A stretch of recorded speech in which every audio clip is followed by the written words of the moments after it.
Some people are sad, others are glad.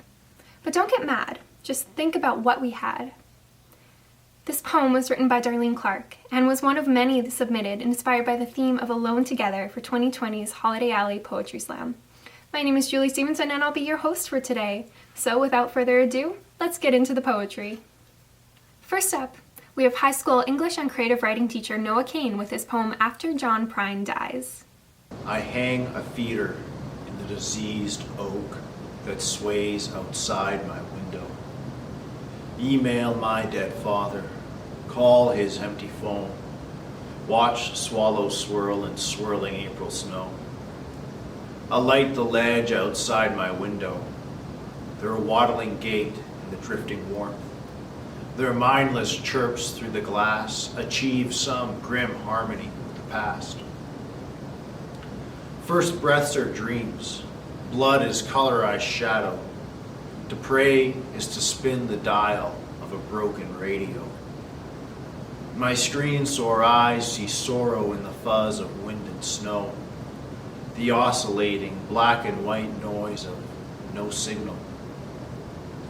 I long to bask in a window pane's warm emanations, back turned to the swirling chaos of this pixelation.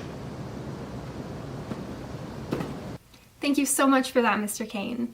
Next up, we have Mason Kane, Winnipeg's very own Grand Slam master with his poem, A Major Change of Pace, or I Won't Be Home for Christmas.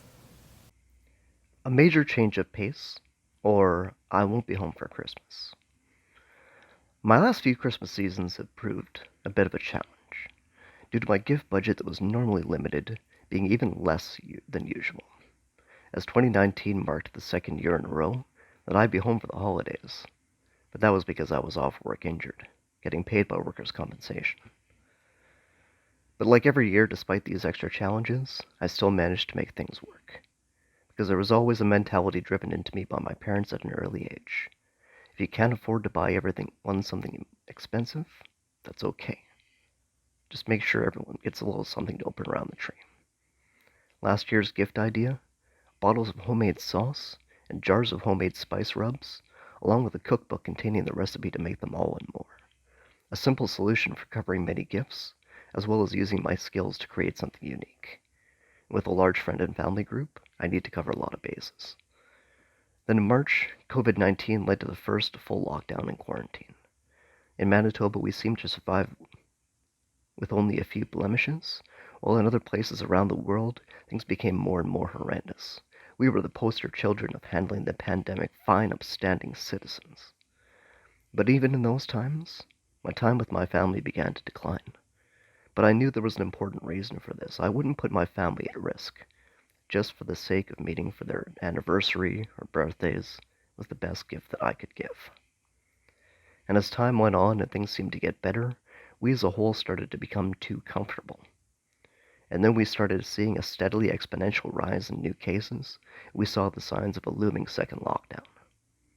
With all the challenges that this year has brought upon us, a handful of words from my mother and father caught me most off my guard. No gifts this year. We're not bringing anything new into our home. Nothing except for maybe one of your poems.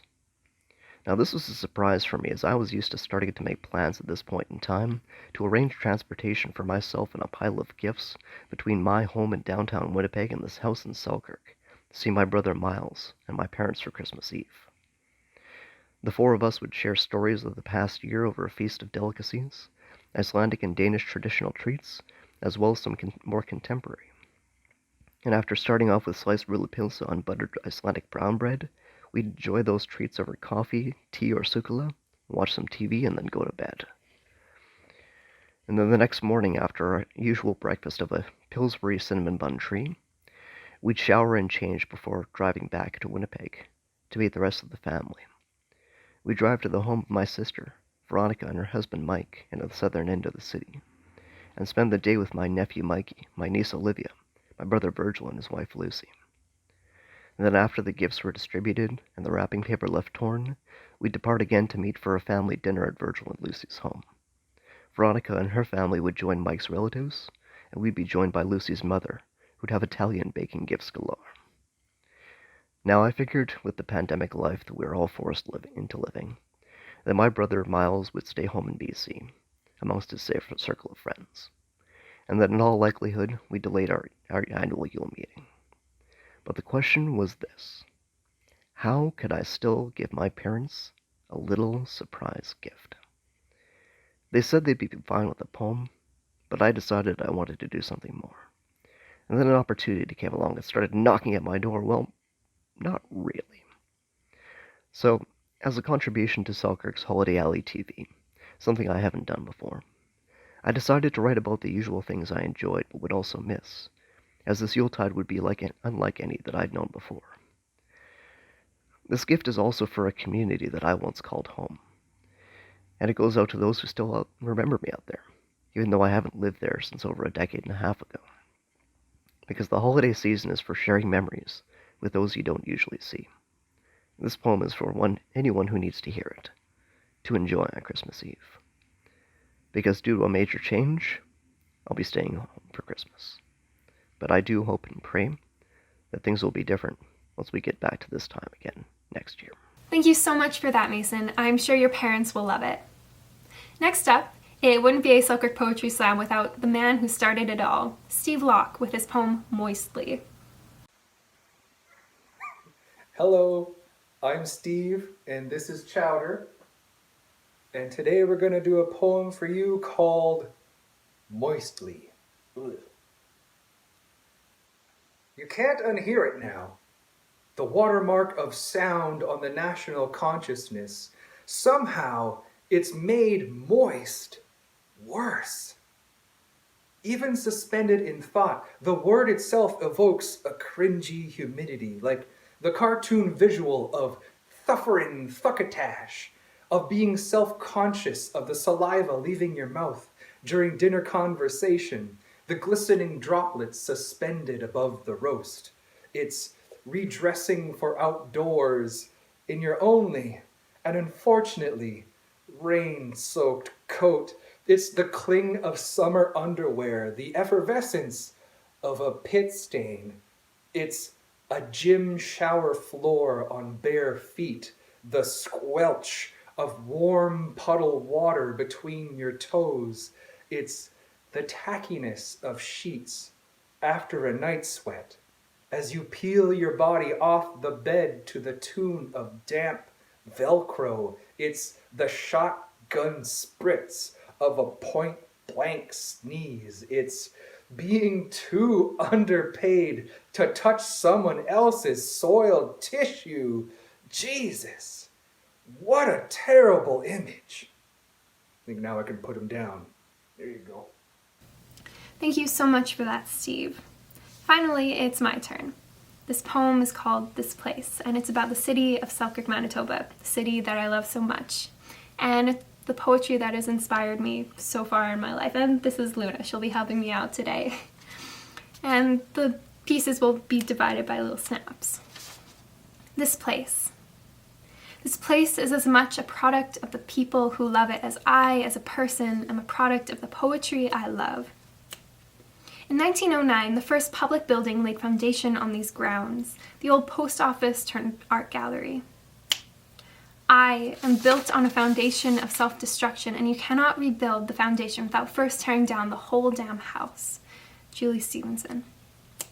The bright electric blue bridge tying a knot between Selkirk and its eastern counterpart was built in the 1930s and became a great political fiasco. See, the government cannot agree on an opening. Ed Maloney, a man from here in nowhere, lowered the bridge himself, by hand, allowing the two sides of land and people to join hands at last. I'm not saying you'll find the meaning of life in other people. I'm saying other people are the life to which you provide meaning. Neil Hilborn. The storefronts on this very street of Manitoba Avenue are fake. Look larger than they are, as if what they are is not enough.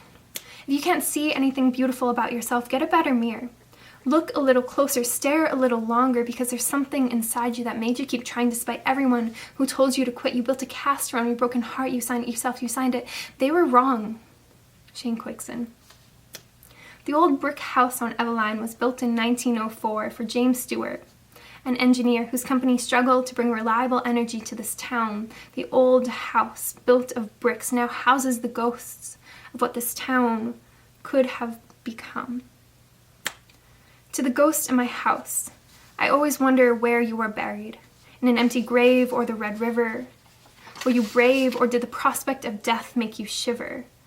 Julie Stevenson. Gary Stewart wrote and published a collection of poems in the 1990s about his time in the Selkirk Mental Hospital. In 2015, I bought that book, and it instilled in me the reality that someone from here can do that. He survived so much and turned it all into such beautiful art. Sometimes, here in this academy, sometimes your heart just breaks, snaps like a ginger snap. Gary Stewart.